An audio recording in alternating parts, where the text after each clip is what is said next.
Afternoon, guys. This is Daniel with Leyyon Investments. We invest in stocks and alternative investments. If you'd like to contact me for any reason, my contact details are in the video description. You'll find my phone number and my email, as well as my Twitter URL. Today, what I want to do is cover SPY, S&P 500 ETF. I want to also cover how the rate hike that was announced today by Jerome Powell is going to affect the overall markets. Now, if we go to the homepage on Yahoo Finance, we'll see that Fed pushes interest rates above 5% for first time since 2007. So this is big news, and we can see the market reacting to this news in the technical chart for SPY. So this was during the meeting. This candle right here was during the meeting. We're looking at the hourly chart for SPY, where we couldn't find a direction. It was bulls versus bears, and we found the median bulls won on this candle. But the next candle, we had a sell-off from 412 to the close of 407.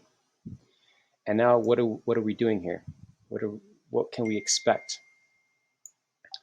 We can expect the price of SPY to possibly come back up and test 410 on the short term. Here we have a price gap at 405. So our short-term target is 405 for SPY. If we take a look at the daily chart, very important to take a broader perspective on the overall price trend. So what we see here is a rising wedge bearish pattern on the daily chart. We had a break below this rising wedge pattern near resistance level for SPY. As we can see, prior to this peak, we see prices being rejected at that level. Prices being rejected at that level, right? This is a resistance level. So we had a break below the support level, confirming the rising wedge pattern near resistance level. We sold off to test the 50-day moving average as support. And then usually what happens is that prices will increase to retest what was once support, now acting as resistance. Let me zoom in just so you can get a better idea. So prices sold off, tested support near the 50-day moving average, bounced back up to test new resistance, which was once support on this rising wedge pattern. After that, after this peak, we had a sell-off in price, which is expected after confirming this rising wedge pattern. We also have price gaps at 397, which I wanted to point out too. So short term, 405, a little bit more longer term, 397, and which is near the 200-day moving average. So on the short term, we may get some bullish volume to test that level that I specified on the hourly chart, which I will go over once again, which is the 410 level, and if anything, the 412 level. And so the strategy here is quite simple. I believe I was buying puts on this peak here, or was it also on the break below this 200-day moving average, which is a red line? And I was also buying puts here at this resistance level, because the overall trend is showing me that we're bearish. This price change is just intraday volatility, but the overall trend should be bearish on SPY. And I'm expecting a bounce to 410, 412, where these would be zones in which I will buy put options. To do what now? To decrease my average cost for the premium of that put option contract. Of course, you'd have to take a look at the theta so that it doesn't increase too high, right? Because you're adding put options to your position under the same contract. Under the same contract. So that's something to look out for. And that allows me to profit even more on a minor retracement in stock price, right? We can also see Apple. Apple stock has retraced following that speech from Jerome,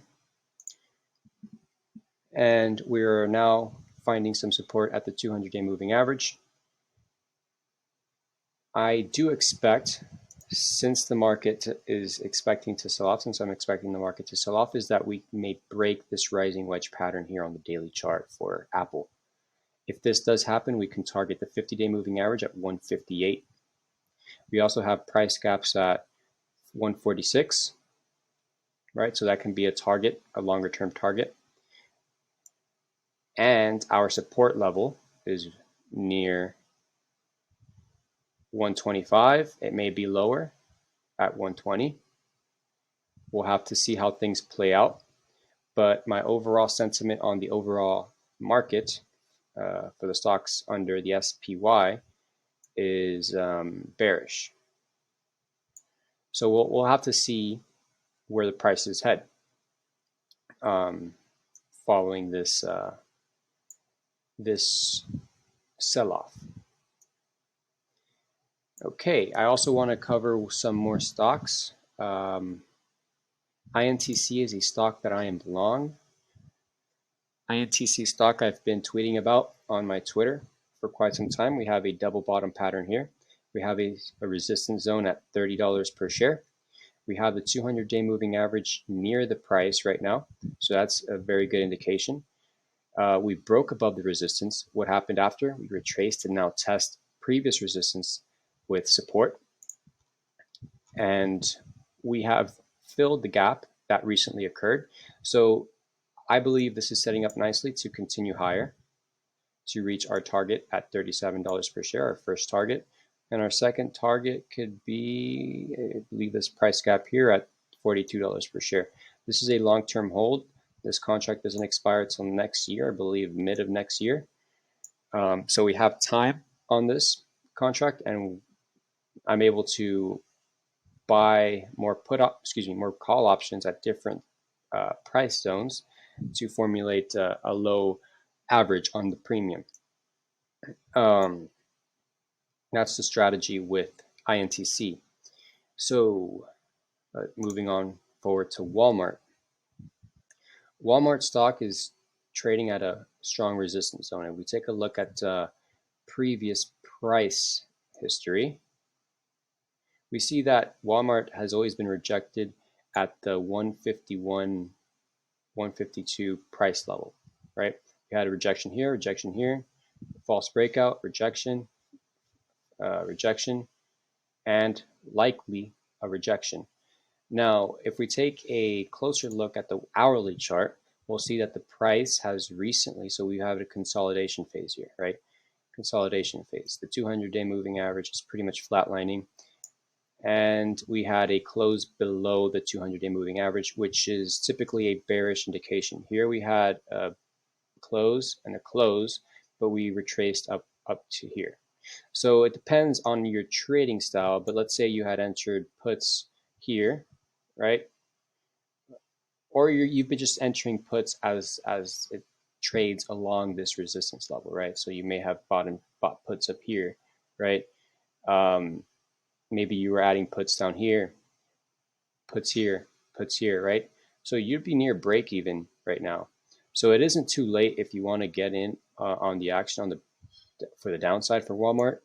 Walmart stock has been selling off. If we take a look at what the insiders are doing, I use a resource called openinsider.com. Openinsider.com shows you all of the insider trading, so you can search up any ticker symbol. It shows you purchases, sales, grants, gifts. Just tick the box that you want to see, but let's take a look at Walmart.